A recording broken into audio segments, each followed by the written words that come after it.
Okay, so hello everyone. Today I'm gonna be making video about Kung Fu. Okay.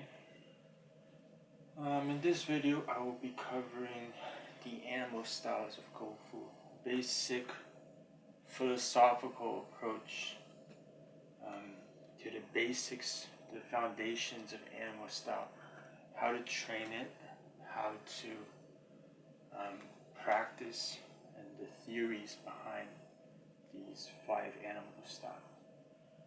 The first thing that I want to cover that has nothing to do with the 5 animal styles exactly is I forget if it's Baguazhang or Shenyichun. One of these two forms, and I don't think it's important exactly which one is as much as the theory itself, is that your actions have to follow your intention. Does that make sense? And the reason this is because when you do something in your mind, the thing that you're doing, the purpose of it must be the same as what you're thinking in your head. For instance, when I'm throwing a question mark jab, right? When I'm throwing a jab, just a question test, a testing jab, my arm, the motion that it makes, has to fit what I'm thinking, right? If it has a question mark jab down here that's leaving my head open, that's not what I'm thinking. What I'm thinking is, I want to test him, test what he does. Boom, boom, test, boom. Right? I want to test. It's a question mark jab. But if I throw the question mark jab down here and in my head I'm thinking question mark jab, but I'm moving like this, that's wrong in terms of Kung Fu, because you're throwing a jab down here, but you're thinking of throwing a jab up here. The way that your mind is thinking is that I'm gonna do this and it's gonna do what this does. Except it's not, because you're not doing that. You're doing this. So that's a fault, an error of intention. It happens a lot in a lot of boxing, for instance, where the people who spar, they know because they're gonna get themselves tested, right? And they're gonna come to a position where if they keep throwing this and they think it's doing this, they're gonna get hit, and it's gonna remind them that it's not what you're doing. But really, it's very important to kind of focus on what it does, right? Boom, boom, boom, boom. What the blows do. 1, 2, switch. Right? You have to make sure that you understand what each of the moves. If you throw a switch, you might think switch, but it doesn't have a deep understanding of what it does, the principles and the reasons behind it. Do this, you're gonna not watch for what's coming. When you think wrong, you don't control the real version, right? If I go here, he can rush forward and punch. So if you don't know that and you do this, you switch stances, you're gonna be in trouble because your mind is not thinking it properly. So the reason that Kung Fu has, now I'm gonna segue into the next section. The reason that Kung Fu has these hand motions really has nothing to do with, oh, I'm gonna fight like this. Because if you notice or don't notice, a lot of these hand things, like this is snake, open hand, and strike with my, is very useless, right? Especially in term, maybe in the old days they had a little bit of a purpose, right? In the modern day, they don't have a purpose because all fights really pretty much. If you're gonna learn the self-defense, you're not gonna learn Kung Fu. If you're gonna learn self-defense, you're gonna learn boxing, you're gonna learn Muay Thai, you're gonna learn Brazilian Jiu-Jitsu, you're gonna learn Taekwondo, Karate. Kung Fu is not really for self-defense because it's changed, right? But these hands, the way that they were originally used still remains, and that is for intention, right? If I'm gonna be throwing snake moves like this, Okay, snake moves. Alright? In my head, just light sparring sometimes. You can do light sparring without gloves, with this type of movement. Just focus. And you'll notice that with the snake hands, automatically I'm not focusing on punching with power. Right? Because I know that I can't punch with power.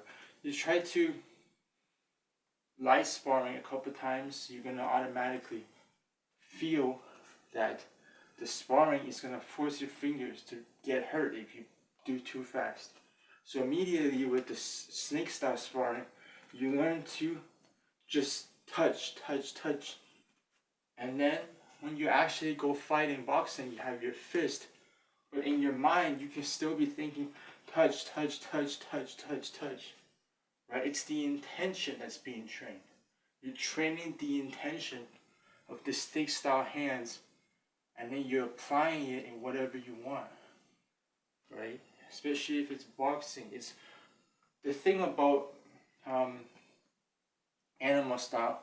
The foundations can be applied across a lot of things: basketball, badminton, boxing, Muay Thai, even. But it's the exact forms are made for fighting. Alright, so that's where you have the snake style. Right? And you have the crane. Again, the crane is about pushing down. Right? It's about boom, turning your wrist. At the moment, it's just turning. It's about boom, turning your wrist in. It really hurts a lot more if you turn your wrist. Right? Turn your wrist. Just turn your wrist. Boom. When the shot comes, turn your wrist. Yeah. Turn your wrist. Turn your wrist. Then there's monkey. Okay, monkey is moving your glove. Try to, confuse them. Move your glove.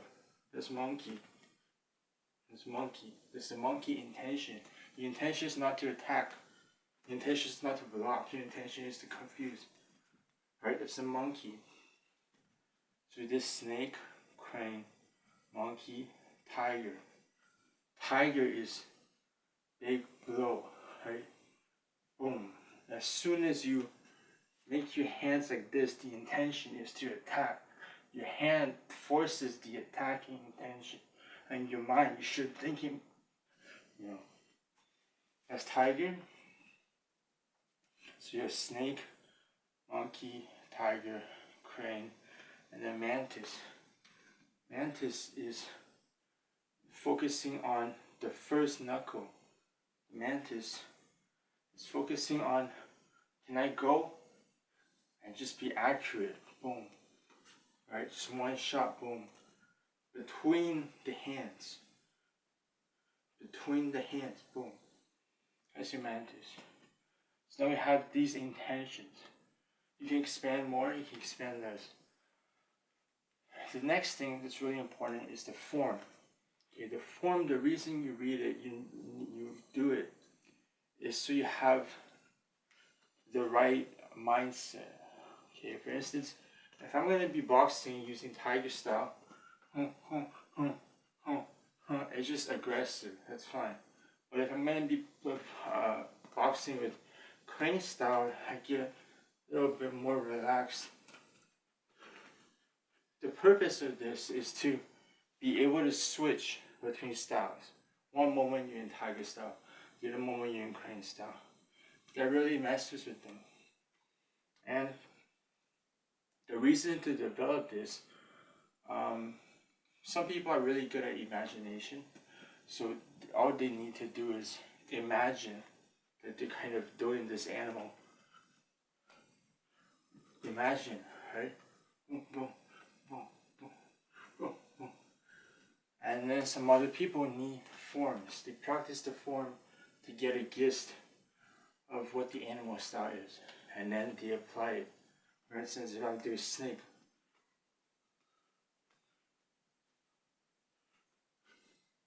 I can just imagine the snake.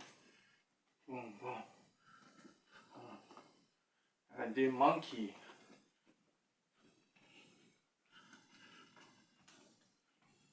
it's minute details, but you can come up with those.